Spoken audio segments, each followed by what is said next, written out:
Good day and welcome to the Math Salon. My name is Dr. Nimenden. Today we'll be looking at the solutions to the quiz for the ordinary level that we did last week. If you are new to the Math Salon, please feel at home. Just sit and relax, watch on your phone, your tablet, or your computer. Follow. In order to best get what we need from you in the Math Salon, you have to look through the questions, solve them before you watch the videos for the solutions.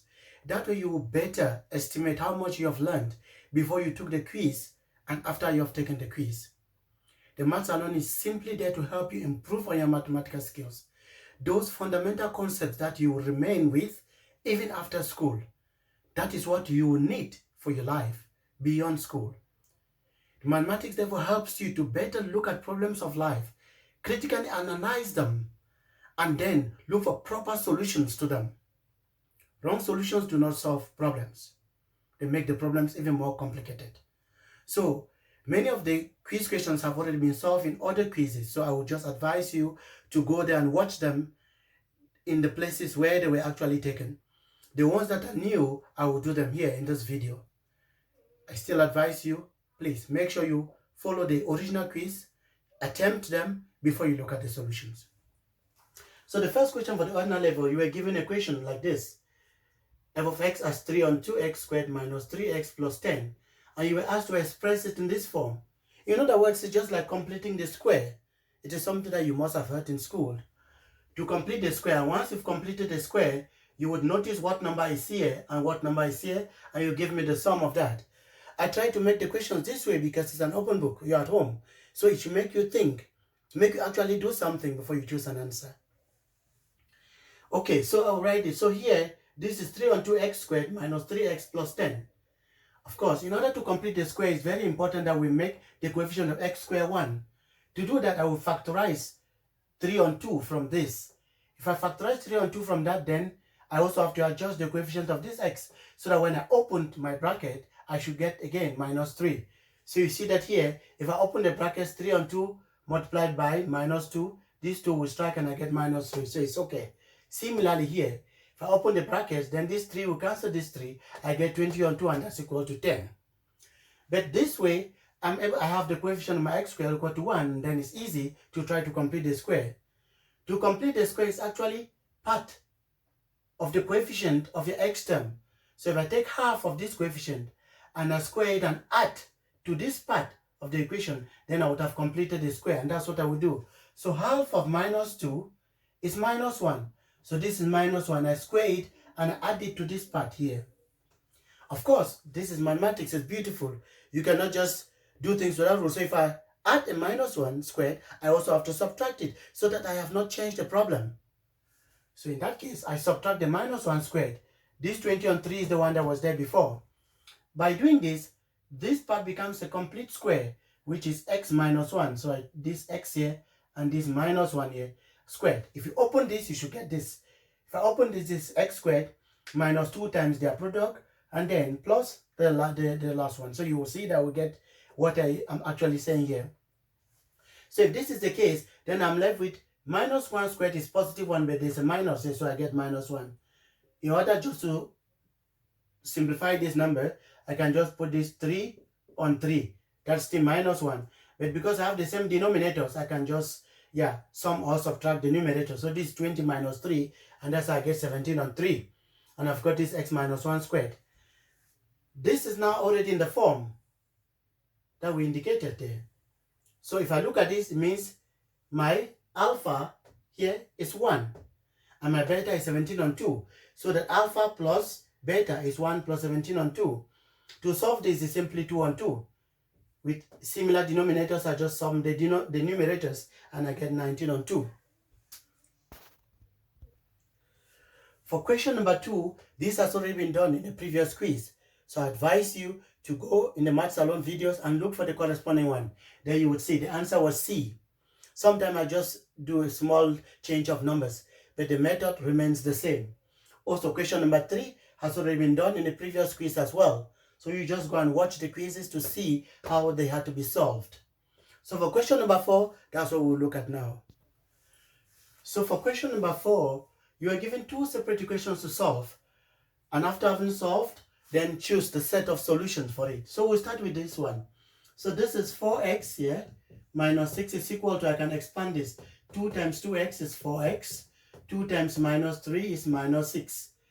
To solve such an equation, you simply take the unknown terms all to the left and the known one to the right. So I can take 4x to this side and it becomes minus 4x.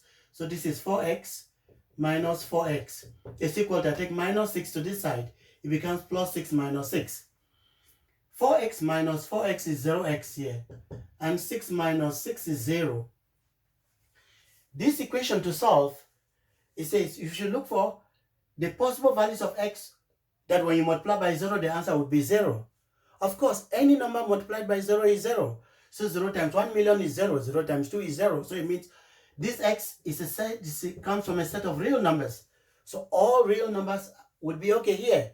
Choose any number. If I multiply by 0, the answer would be 0. So it means it's correct. So this has that solution set. Let's look at the other one. There was 4x here, plus 6 is equal to 2 times 2x is 4x. 2 times that is minus 6. I do the same thing. I take this to this side. 4x minus 4x. 6 to this side becomes minus 6 minus 6. That means 0x is equal to minus 12. Yeah, 4x minus 4x is 0x. But this is not possible. Any number you multiply by 0 is 0. So this cannot be. So it means there is no such x. So x here is an element of the empty set, or this. So it means to choose there, you are supposed to take C, which was an empty R as a set of real numbers and an empty set. That was the solution. For question number 5, you are given that and you're asked to look for the real roots of that function there. So to look for the real roots of this, we usually use the idea of discriminant, because the discriminant helps you to know the type of the roots. In so many videos, I've talked so much about roots of equations, so I will not belabor the point here. So here, to apply a discriminant, which is written as b squared minus 4ac, you have to identify what is b, what is a, and what is c. So from here, a is beta squared, b is beta, and c is 2. So if I now apply this, then this will be b, that is that, b squared, that is the beta, which is squared, so it becomes b squared. Oh, sorry about that. B is beta. So this is beta squared here, minus 4 times A. A is beta squared, and C is 2. So if I write it nicely, then I get beta squared minus 4 times 2 is 8. So that is 8 beta squared. And this is minus 7 beta squared. To know if this has real roots, then the discriminant is supposed to be greater than 0. If it is equal to 0, it means the roots are real, but they are equal. So it should be greater or equal to 0. So but if it's less than 0, then it means that the roots are complex. They are not real. In this case, you will not have any. So if that was the case, notice this number. Beta squared for every value of beta will be positive because it is squared. And if you multiply a positive number with minus 7, then this is always going to be smaller than 0, less than 0. So if that is the case, it means that there were no real roots for this. And that's why the answer for question number 5 was A. For question number 6, the answer was C. You were told that alpha varied inversely with gamma. So normally if we say this alpha here, then this is the proportionality inversely to gamma. If we want to change this into an equation, then we have to introduce a constant. So alpha is equal to k divided by gamma, where k is a constant.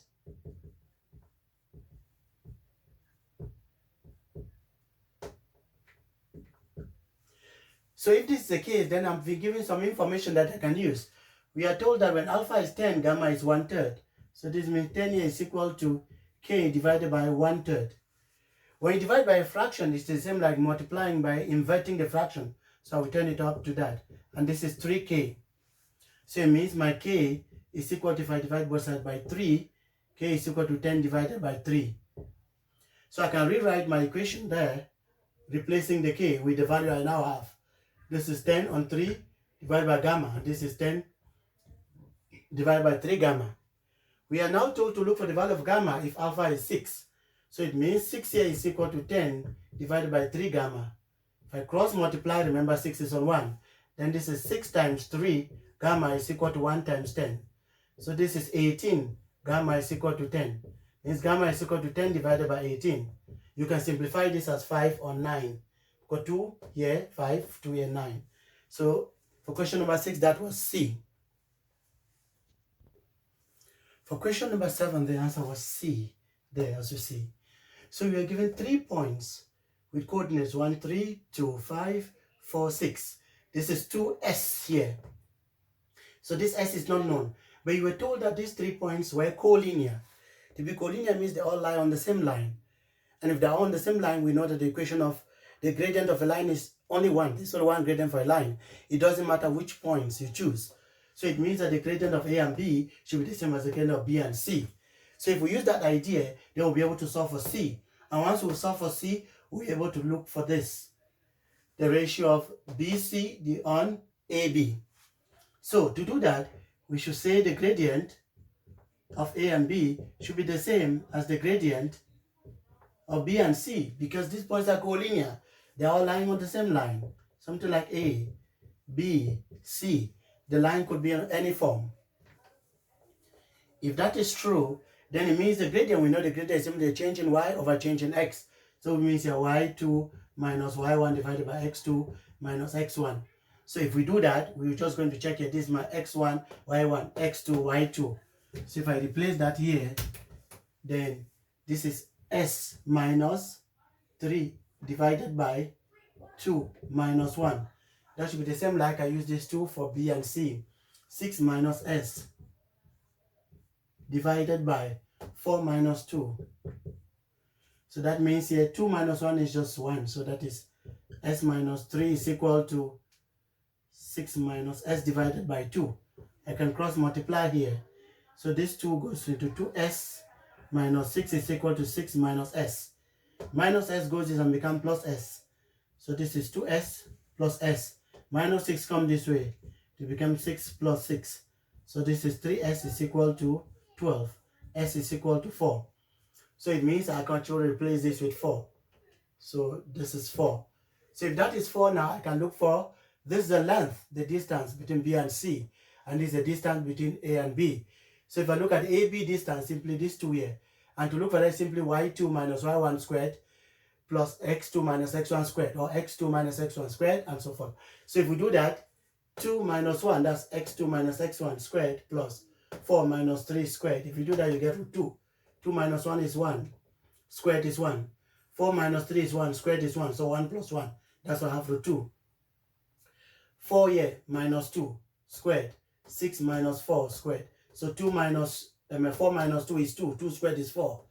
6 minus 4 is 2. 2 squared is 4. 4 plus 4 is 8. That's why you get root 8 there. And if you simplify this, just like the square root of 4 times 2. And this is root 4 times root 2. So root 4 is 2. That's why it's 2 root 2. In order to get this ratio here, it's simply BC divided by AB. BC is 2 root 2. Divided by AB, that's root 2. And we get 2. That's why 7 was C. For question number 8, you were given this equation of a line, and you're asked to look for the sum of the squares of the coordinates of the point where the line meets the y-axis. This is really simple. See, if that these are my coordinate axis, if I have a line that crosses the y-axis, then it does so at the point when x is equal to 0. So that means at that point x is 0. So meets y-axis when x is equal to 0. So I can put x equal to 0 there. So then I get 0 divided by 2 plus y divided by 2 is equal to 1. So 0 divided by 2 is 0. So simply y over 2 is equal to 1. This means y is equal to 2. So the coordinates of that point is 0, 0, 2. So we are told that what will be the sum of the squares of this. So this is simply 0 squared plus 2 squared. And that's simply 4. The idea is I try to play with the equation so that it makes you to think a little. It's not that it's difficult. So that was B.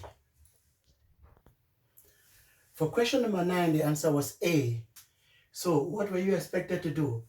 You were told that a function is given in the form ax squared plus bx plus c, where a, b, and c are coefficients of the quadratic equation there.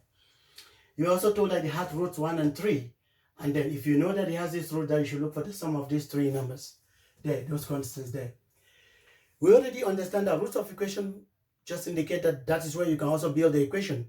So you can move from the equation to the roots and from the roots back to the equation. So if I take the roots and try to build the equation, I should be most probably in a position to see what are the actual coefficients A, B, and C. So if it has roots 1 and 3, it means x is equal to 1 or x is equal to 3. That's the meaning of the roots. But this also means x minus 1 is equal to 0 or x minus 3 is equal to 0. If a number is equal to 0 and another number is equal to 0, it means that if I multiply the two of them, the answer should be 0. So x minus 1 times x minus 3 should be equal to 0.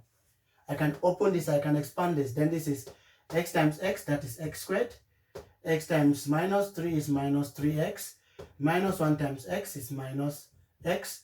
Minus 1 times minus 3 is plus 3 equal to 0. So this is x squared here minus 4x plus 3 is equal to 0.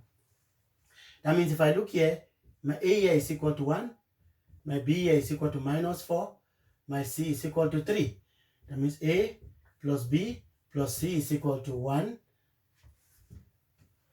1 minus 4 plus 3. And that is equal to 0. So the answer was B there. So it was A. A was 0. For the last question, question number 10, the answer was B. You were told that in the class there are 50 students in that class. And from that, there are 40 of them that do mathematics, 30 that do physics, and 5 that don't do any of the two. And the idea was to look for the difference between the number of students that do mathematics alone and physics alone. So if that is true, let's try to make a small Venn diagram.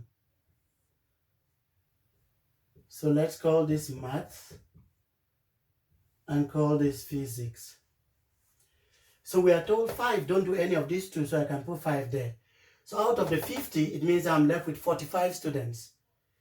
So there are 45 students that are supposed to be doing mathematics, physics, mixed in different combinations.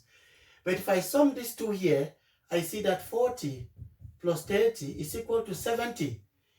That means they have been double counting because you should get maximum 45. So to know the number of subjects that do both, it is going to be 70 minus 45. And that's equal to 25. So you will get here 25 students that do both physics and mathematics. From this, I can know the number of students do mathematics only because they said there were supposed to be 40 of them. So there are 15 of them that do mathematics only. 30 do physics and some of the mathematics. So but 25 of them also do math. So it means only 5 of them do physics. Therefore, the difference between number of students, M only, number of P only, is 15 minus 5, and that's equal to 10. So that was the answer for question number 10. Thank you for watching. I hope that you're able to learn something.